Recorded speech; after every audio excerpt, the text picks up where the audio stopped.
नमस्कार, देवभूमि समाचार देख रहे हैं और आपके साथ मैं हूं ऋतु। चलिए बुलेटिन की शुरुआत करते हैं। न्यूज़ वन इंडिया की खबर पर मुहर लगी है। इस वक्त की बड़ी खबर आपको बता दें, यूके SSSC ने युवाओं को नए साल का गिफ्ट दिया है, बड़ी सौगात दी है युवाओं को। और ऐसे में अब सहायक अध्यापक शिक्षक भर्ती का रास्ता साफ हो गया है। बड़ी खबर इस वक्त की उत्तराखंड से, जहां उत्तराखंड अधीनस्थ सेवा चयन आयोग ने नोटिफिकेशन जारी किया है और उस नोटिफिकेशन में यह बताया गया है कि 9 जनवरी 2023 से दोबारा से अभिलेख और सत्यापन शुरू होगा, जिसके तहत अब 23 दिसंबर को यूके SSSC की महत्वपूर्ण प्रेस कॉन्फ्रेंस होनी है और इस प्रेस कॉन्फ्रेंस से विस्तृत कार्यक्रम की जानकारी भी सामने आएगी। क्या कुछ होगा उसकी पूरी डिटेल्स प्रेस कॉन्फ्रेंस में बताई जाएगी। न्यूज़ वन इंडिया ने सबसे पहले भर्ती का क्लीन चिट दिया था और ऐसे में न्यूज़ वन इंडिया ने बढ़ चढ़कर इस खबर को दिखाया था और अब इस खबर पर मुहर लगी है। 21 दिसंबर 2023 को विशेष संवाददाता सुदीप जैन ने इसका बड़ा खुलासा किया था। 21 दिसंबर 2022 को विशेष संवाददाता सुदीप जैन ने इसका बड़ा खुलासा किया था।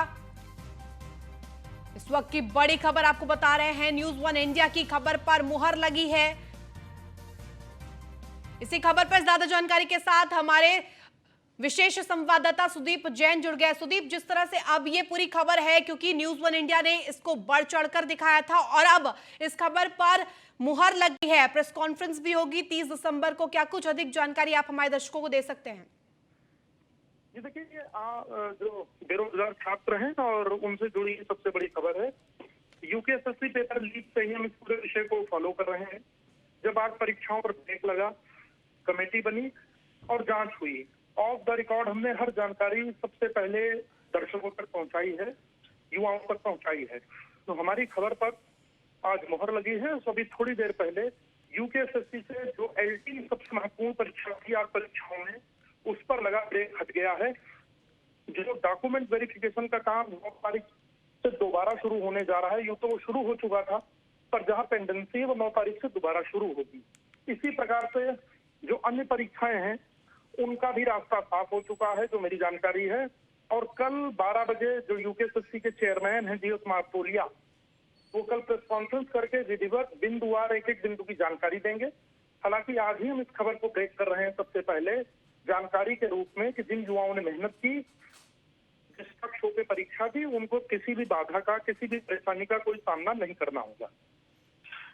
बिल्कुल सुदीप, और ऐसे में न्यूज़ वन इंडिया ने सबसे पहले इस पर क्लीन चिट दी थी और ऐसे में अब इस पर मुहर लगी है। तो ऐसे में आपसे जानना चाहूंगी कि इस बड़ी सौगात की कितनी जरूरत थी युवाओं को और ऐसे में उत्तराखंड के युवाओं के लिए कितनी बड़ी ये खबर?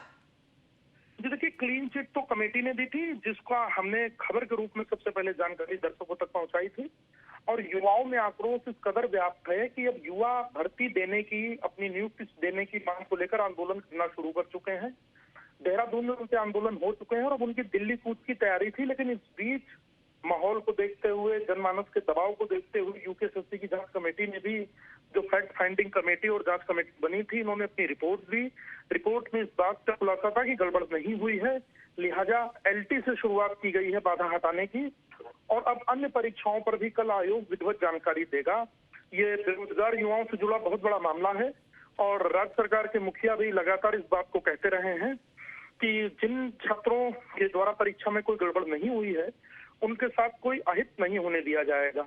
जहां तक यूके SSC की बात है, तो उसके जो चेयरमैन है जीएस मार्तोलिया, ये बहुत अनुभवी अफसर हैं और पुलिस महकमे में ये सीनियर IPS पद से रिटायर हुए थे और इनमें उत्तर प्रदेश में भी कई महत्वपूर्ण स्थानों पर नौकरी की है। इन्होंने ज्वाइनिंग के बाद एक एक्सपर्ट कमेटी बनाई थी, जिसमें एक प्राइवेट संस्थान का टेक्निकल व्यक्ति भी रखा था और बहुत विधिवत बिंदुवार जांच कराई गई थी, जिसके आधार पर रिपोर्ट आई। रिपोर्ट का हमने 21 तारीख को खुलासा कर दिया था और उसी के क्रम में आज यूके SSC से पेपर पे जो बाधा थी, जो संकट था, वो हट गया है और अब डॉक्यूमेंट वेरिफिकेशन का काम शुरू होगा। तो निश्चित तौर पर जो न्यूज़ वन इंडिया ने सबसे पहले दर्शकों को जानकारी दी, उस पर आज मोहर लग गई है। बिल्कुल सुदीप, और ऐसे में सीएम पुष्कर सिंह धामी ने भी यह आश्वासन युवाओं को दिया था कि उनके हकों को किसी तरह से मारा नहीं जाएगा, उनकी हकों की रक्षा की जाएगी और ऐसे में ये बड़ी खबर युवाओं के लिए। जी बिल्कुल, देखिए जो राज्य सरकार के मुखिया जो मीडिया में कहते हैं या अफसरों को जो निर्देश देते हैं, उसका असर दिखता भी है और इसी रूप में मुख्यमंत्री पुष्कर सिंह धामी के आदेशों का, निर्देशों का असर दिखा है। मुख्यमंत्री ने जो कहा था उसे कर दिखाया है यूकेएसएससी ने। जल्दबाजी नहीं होनी चाहिए थी, क्योंकि यूकेएसएससी पेपर लीक के बाद हाँ। इतना ज्यादा विवाद हो गया, इतने ज्यादा हर विषय पर शक और सवाल पैदा होने लगे कि प्रश्न उठना, सवाल उठना लाजमी हो गया। पर बहुत इसको शांतिप्रिय तरीके से जांच कराई गई। जांच में आप परीक्षा बिल्कुल पाक साफ है, इनमें कोई गड़बड़ नहीं मिली, इस बात की पुष्टि हुई। लिहाजा अब इन पर धीरे धीरे बाधा हटने जा रही है। बिल्कुल, धन्यवाद तमाम जानकारी के लिए सुदीप। वहीं यूके ट्रिपल एससी की 8 भर्ती परीक्षाओं पर युवाओं को कल मिल सकती है खुशखबरी। इस वक्त की बड़ी खबर आपको बता रहे यूके ट्रिपल एससी के चेयरमैन जीएस मारतोलिया कल प्रेस कॉन्फ्रेंस करेंगे और ऐसे में जीएस मारतोलिया ने न्यूज 1 इंडिया से सुपर एक्सक्लूसिव बातचीत की है और अधीनस्थ सेवा चयन आयोग उत्तराखंड के चेयरमैन है जीएस मारतोलिया। आपको बता दें खास बातचीत में क्या कुछ कहा है, आपको सुनवाते हैं। लोग अपने नए साल के कैलेंडर जारी करने की उसमें तैयारी कर रहे हैं और मोस्टली शायद मैं कल किसी टाइम पर प्रेस से बात करूंगा और जो विवादित हमारे भर्तियां हैं उसके बारे में भी निर्णय लेकर के मैं कोशिश ये करूंगा कि वो विवादित भर्तियों का जो भी डिसीजन लेना कल ले लिया जाए और उसको अनावश्यक हम लोग उसको पेंडिंग या विवाद बढ़ता रहे नहीं चाहेंगे हम लोग। हम चाहेंगे कि नए साल में हम एक नई ये ऊर्जा के साथ और नए उद्देश्य और नए मजबूती के साथ उस काम को करें। हम कल उस संबंध में शायद आप लोगों से प्रेस में बात करूँगा। देखिए, अगर ये कहें कि साहब ठीक बात है, हमारी इमेज इस बीच थोड़ी ख़राब हुई, लेकिन आपको बताऊं मैं कि जब से 2016 से एक कमीशन बना 5-6 भर्ती लगाई है। आप एक हमारी शुरू की भर्ती भी थी जिसमें लोग के साथ एफआईआर हुई।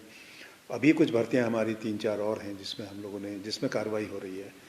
उसका अधिकांश होमवर्क कमीशन ने खुद किया है और 2016 से अब तक करीब 18,000 के आसपास भर्ती कर चुकी है कमीशन। ठीक बात है, कुछ भर्तियों में गलती हुई, चाहे वो हमारी लापरवाही से हुआ हो या किसी और की संलिप्तता से, उसके लिए बिल्कुल हम लोग जिम्मेदारी हम लोग उसको ऑन करते हैं और हमारी कोशिश ये होगी कि भविष्य में इस तरह की बात ना हो और कमीशन के ऊपर लोगों का विश्वास हो, उसको जगाने का दोबारा हम पर विश्वास हो, इसकी कोशिश हमारी होगी।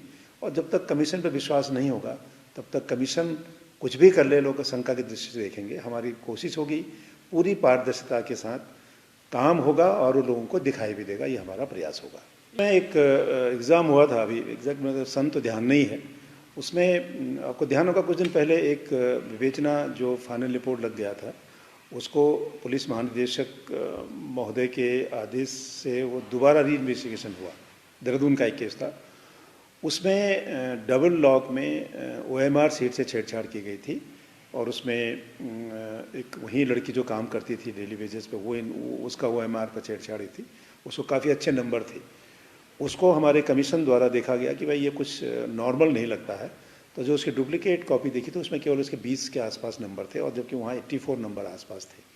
उसमें एफआईआर हुई और उसमें डबल लॉक से ओएमआर से छेड़छाड़ हुई। तो ट्रेजरी को भी पूछा जाना चाहिए कि भाई ये ट्रेजरी में डबल लॉक की छेड़छाड़ क्यों हुई।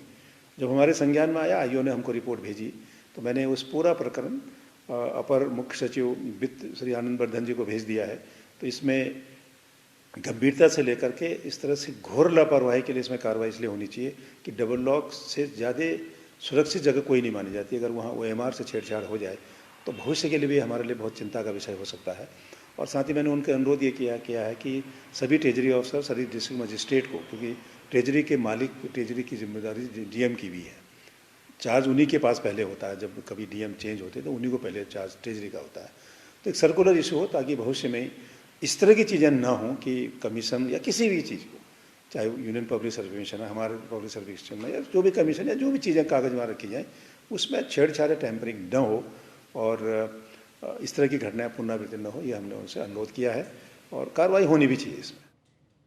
तो चलिए आपको एक बड़ी खबर बता दें, उत्तराखंड के स्कूलों में मास्क अनिवार्य हुआ है। इस वक्त की बड़ी खबर, छात्रों, शिक्षकों और कर्मचारियों को पहनना होगा मास्क।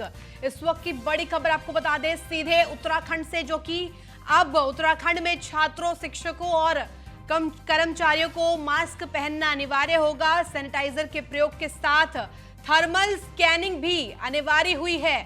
इस वक्त की बड़ी खबर आपको बता रहे हैं, शिक्षा महानिदेशक शिक्षा बंशीधर तिवारी ने आदेश जारी किया है और सभी सरकारी और निजी स्कूलों पर यह नियम अब लागू होगा।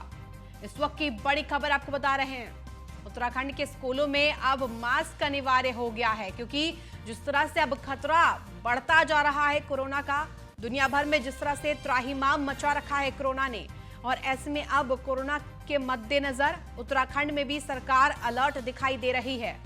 शिक्षा महानिदेशक ने आदेश जारी किया है, जिसमें स्कूल में सभी जो सरकारी स्कूल और निजी स्कूल है उनमें ये नियम लागू होगा। उत्तराखंड के स्कूलों में मास्क अनिवार्य होगा।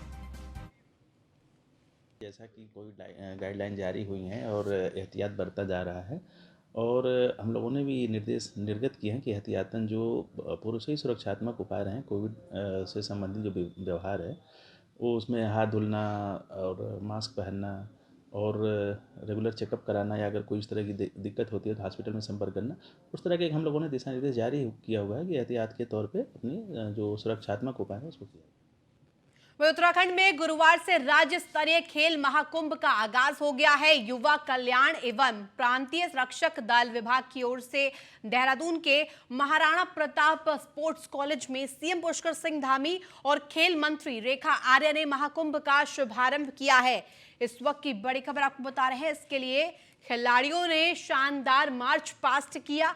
खेल मंत्री ने कहा कि इस महाकुंभ का उद्देश्य 38वें राष्ट्रीय खेलों के साथ ही अंतर्राष्ट्रीय स्तर के लिए भी प्रदेश के खिलाड़ियों को तैयार करना है। इस दौरान खेल विभाग से जुड़े हुए द्वारा अंतर्राष्ट्रीय प्रतियोगिताओं में भी पदक विजेता एवं प्रतिभाग करने वाले खिलाड़ियों और प्रशिक्षकों को नगद पुरस्कार देकर सम्मानित भी किया गया।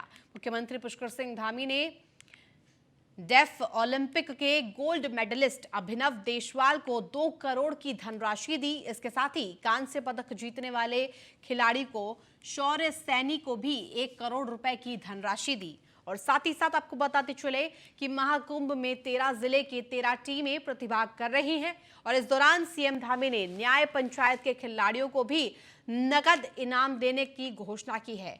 अभी तक इन खिलाड़ियों को सिर्फ प्रशस्ति पत्र मिलता था, लेकिन अब ये बड़ी कवायद की गई है। सीएम ने कहा है कि न्याय पंचायत स्तर के प्रथम विजेता को 300, दूसरे स्थान को 200 और तीसरे स्थान पर आने वाले खिलाड़ी को 150 रुपए मिलेगा। खेल महाकुंभ के अवसर पर मुख्यमंत्री पुष्कर सिंह धामी ने महाराणा प्रताप स्पोर्ट्स कॉम्प्लेक्स परिसर में राष्ट्रीय खेल की शूटिंग प्रतियोगिता के आयोजन के लिए भी 31.18 करोड़ रुपए की लागत से नवनिर्मित शूटिंग रेंज का लोकार्पण किया।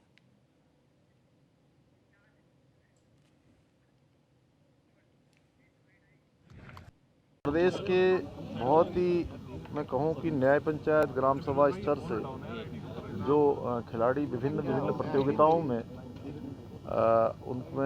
उनको पास करते हुए या उनको जीतते हुए यहाँ तक पहुँचे हैं, और यहाँ पर जो खेल महाकुंभ हो रहा है इसके बाद ये सभी लोग राष्ट्रीय जो हमारे खेल हैं उन सभी में प्रतिभाग करेंगे। हम प्रतिबद्ध हैं और संकल्पबद्ध हैं कि हमारे उत्तराखंड के अंदर जितने भी हमारे बच्चे हैं, बेटे हैं, बेटियां हैं, उन सब के अंदर अपार क्षमता है, उनके आगे बढ़ने की बहुत संभावनाएं हैं। उस क्षेत्र में हमारी सरकार पूरी तरह से प्रतिबद्धता के साथ इस राज्य स्तरीय खेल महाकुंभ में ऐसे बच्चों का प्रतिभाग है जो न्याय पंचायत स्तर से फतह करते करते ब्लॉक स्तर पर पहुंचे, और ब्लॉक स्तर से फतह करते हुए जिले स्तर पर पहुंचे, और जिले स्तर से फतह करते हुए आज राज्य स्तर पर पहुंचे हुए हैं। और मैं मानती हूं कि ये बच्चे वो हैं जिनके पास में जो है आर्थिक संसाधनों के अभाव में भी, लेकिन जिनके अंदर खेल की जो दिया है वो हमेशा प्रज्वलित रहा। तो ऐसे बच्चे इसमें सेलेक्ट होकर यहाँ पहुँचने का काम है। और मैं राइफल शूटिंग हूँ और मैं उत्तराखंड रुड़की से हूँ। ये डेफ ओलंपिक्स 2022 में हुआ था और मुझे ब्रॉन्ज मेडल मिला है, और मैं धन्यवाद करना चाहूँगा कि मुझे 1 करोड़ की धनराशि मिली है। तो ये सब सीएम ने दिया है, उसके लिए डेफ ओलंपिक जो ब्राजील में हुआ है उसमें गोल्ड मेडलिस्ट है, और उत्तराखंड गवर्नमेंट का मैं धन्यवाद करता हूं, आभार व्यक्त करता हूं कि 2 करोड़ की नगद धनराशि उत्तराखंड गवर्नमेंट ने दी। आगे बढ़ते सचिवालय में मुख्यमंत्री पुष्कर सिंह धामी ने महिला सशक्तिकरण एवं बाल विकास विभाग की समीक्षा बैठक ली। इस दौरान उन्होंने मुख्यमंत्री का वात्सल्य योजना के तहत 6000 बच्चों के खाते में ऑनलाइन धनराशि ट्रांसफर की। आपको बता दें कि इसके साथ लिंग अनुपात सुधारने समेत अन्य दिशा निर्देश दिए गए। समीक्षा बैठक के दौरान मुख्यमंत्री ने प्रदेश में लिंगानुपात में सुधार के लिए पीएनडीटी एक्ट के प्रभावी क्रियान्वयन पर ध्यान देने को कहा है और इसके लिए जिला अधिकारियों की अध्यक्षता में जिला स्तर पर टास्क फोर्स के गठन के निर्देश दिए हैं। आपको बता दें कि उन्होंने बेटी बचाओ बेटी पढ़ाओ योजना के प्रति सामाजिक जागरूकता के प्रसार और राज्य को नशा मुक्त बनाए जाने के लिए भी नशा मुक्ति केंद्र की स्थापना पर ध्यान देने को कहा है।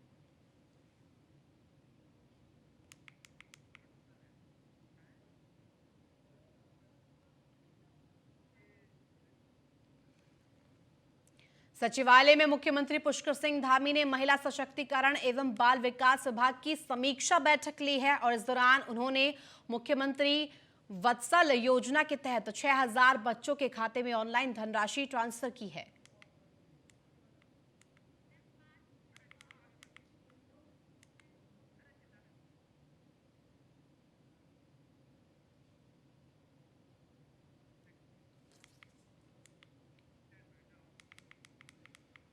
वहीं मुख्यमंत्री पुष्कर सिंह धामी ने इस वक्त की बड़ी खबर आपको बता रहे हैं। मुख्यमंत्री पुष्कर सिंह धामी ने सचिवालय में ओडिशा के पर्यटन एवं संस्कृति मंत्री अश्विनी कुमार पात्रा ने भेंट की है, उनके साथ मुलाकात की है। पात्रा ने मुख्यमंत्री धामी को ओडिशा में अगले साल जनवरी में होने वाले पुरुष हॉकी विश्व कप के आयोजन में हिस्सा लेने के लिए मुख्यमंत्री नवीन पटनायक का निमंत्रण पत्र सौंपा। मुख्यमंत्री पुष्कर सिंह धामी ने ओडिशा के पर्यटन एवं संस्कृति मंत्री का स्वागत करते हुए नवीन पटनायक का आभार व्यक्त किया है।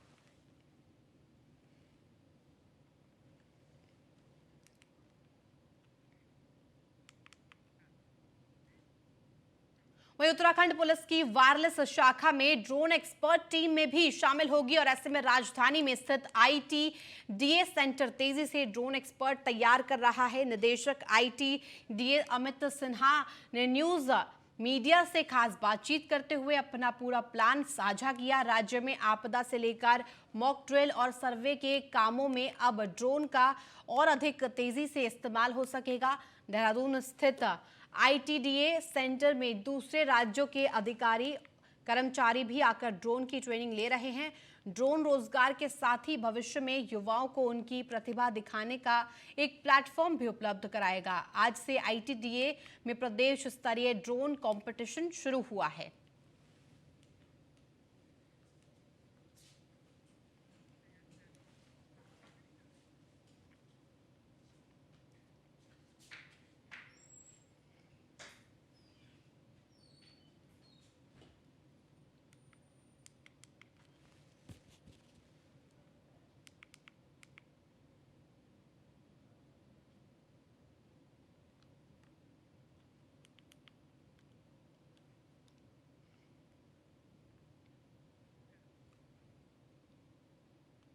वहीं मसूरी में विंटर लाइन कार्निवल का और फूड फेस्टिवल के आयोजन के दौरान भारी भीड़ को व्यवस्थित करने के लिए पुलिस प्रशासन द्वारा मॉल रोड पर बोलार्ड लगाकर वाहनों के लिए बंद कर दिया गया।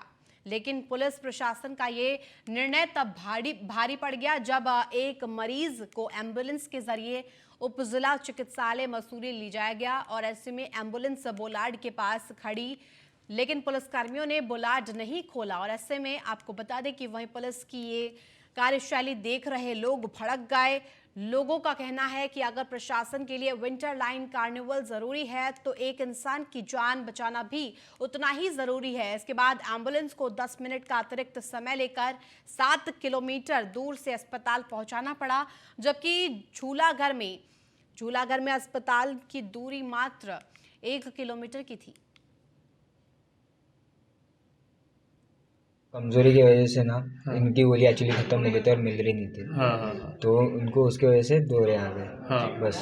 तो आपको एम्बुलेंस में शिफ्ट किया गया तो दिक्कतें भी आई कि आपको माल रोड में ले गया फिर वापस लाए? हाँ, वहाँ से थोड़ा रिटर्न आके मैं समझ को दूसरे रास्ते से जाना पड़ा क्योंकि वो साइड से रोड ब्लॉक था। तो दिक्कतें भी थी? हाँ, थोड़ी। पेशेंट ठीक है आपका? उस समय सीरियस हालत में था जब एम्बुलेंस? हाँ, थोड़ी बहुत सीरियस हालत में था। सर वही पेशेंट लिया वहीं जुलागढ़ से, तो कोतवाल साहब ने हमें ये बोला कि अभी खुलेगा नहीं, इसकी जो रिमांड हो एसएसपी के पास है कि अभी 31 तक ये खुलेगा नहीं बैरल। पर आपको काफी लंबा टर्न करना पड़ा। फिर वापस लाइब्रेरी गए, लाइब्रेरी से फिर पेट्रोल पंप होते हुए किंगक्रेट से इधर सिविल अस्पताल। पर वहाँ पर जाम की स्थिति भी रही होगी? जाम तो है ही, जाम तो पूरे मसूरी में जाम ही हो रहा है। ऐसे में तो पेशेंट के लिए तो उसकी दिक्कत आ सकती है, काफी दिक्कत है। हाँ जी। अभी एक पेशेंट आया है और 108 से ही आया है और उसके सर में चोट है काफ़ी, और इलाज शुरू हो गया है, ठीक हो जाएगा। लेकिन ये कि टाइम से आना चाहिए, अगर थोड़ा डिले हो जाता तो दिक्कत और बढ़ सकती थी मरीज। वहीं यूपी गाजियाबाद के पर्यटक के साथ हुई लूट का ऋषिकेश पुलिस ने खुलासा कर दिया है और इस मामले में पुलिस ने 3 आरोपियों को गिरफ्तार किया है। और आपको बता दें कि आरोपियों के कब्जे से पुलिस ने पर्यटक से लूटे गए तमाम दस्तावेज और 13,000 रुपए नकद बरामद किए हैं। मामले में एक आरोपी अभी फरार बताया गया है, जिसकी गिरफ्तारी के लिए पुलिस जुटी हुई है। यहीं के वादी हैं, उन्होंने सूचना दी थी कि मैं अपनी स्कूटी पे चंदेश्वर नगर के पास में, ये चंद्रभागा के पास में अपनी स्कूटी में था। तभी 3 लोगों ने मेरे मोबाइल फ़ोन भी छीन लिया था और मेरा पर्स भी छीन के लूट के ले गए थे। इस पर अभियोग पंजीकृत हुआ था। पुलिस ने बड़ी सुरागरसी करके इन तीनों अभियुक्तों को कल मई माल के गिरफ्तार किया। यही वहीं प्रदेश की बदहाल स्वास्थ्य सेवाओं को लेकर हलचौड़ चौराहे पर सुराज सेवा दल के कार्यकर्ताओं ने प्रदेश सरकार के खिलाफ प्रदर्शन करते हुए सूबे के स्वास्थ्य मंत्री धन सिंह रावत का पुतला दहन किया। साथ ही मुख्यमंत्री के नाम रजिस्ट्रार कानूनगो मोहित बोरा का ज्ञापन भी सौंपा गया, जिसमें उन्होंने चेतावनी दी है कि अगर जल्द ही प्रदेश की स्वास्थ्य व्यवस्थाओं पर, सेवाओं पर ध्यान नहीं दिया गया तो सुराज सेवा दल पूरे प्रदेश में उग्र आंदोलन करेगा, जिसकी जिम्मेदारी शासन प्रशासन की होगी।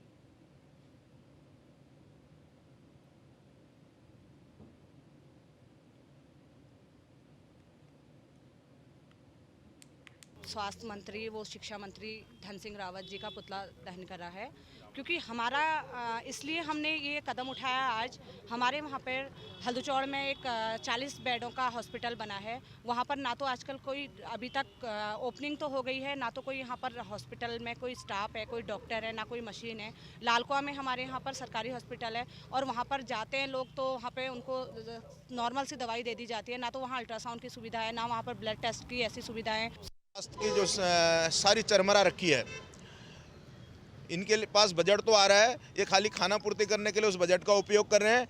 लेकिन आप देख लीजिए, चाहे दून हॉस्पिटल हो, सुशीला तिवारी हो, बेस हो, चाहे कहीं भी देख लीजिए, सिर्फ खाना पूर्ति है।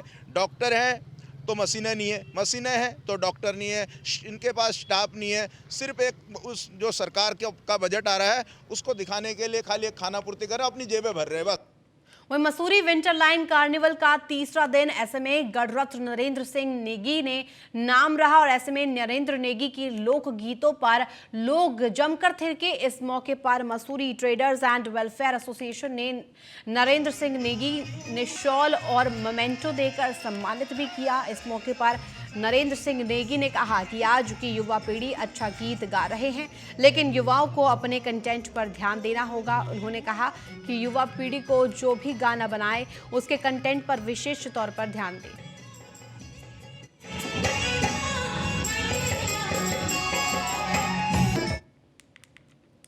लोक नृत्य होंगे, कुछ सोलो गीत होंगे, कुछ युगल गीत होंगे, कुछ सामूहिक गीत होंगे, तो जो हम लोग करते ही हैं वही होंगे। मेरे साथ अनुराधा निराला है और ये अंजलि खरे हैं और अनिल बिष्ट हैं और बहुत सारे कलाकार हैं मेरे साथ जो गाने वाले हैं। मूल रूप से तो ये पर्यटकों को आकर्षित करने के लिए ही ये आयोजन होते हैं। तो फिलहाल उत्तराखंड के इस खास बुलेटिन में बस इतना ही। आप देखते रहिए न्यूज़ 1 इंडिया।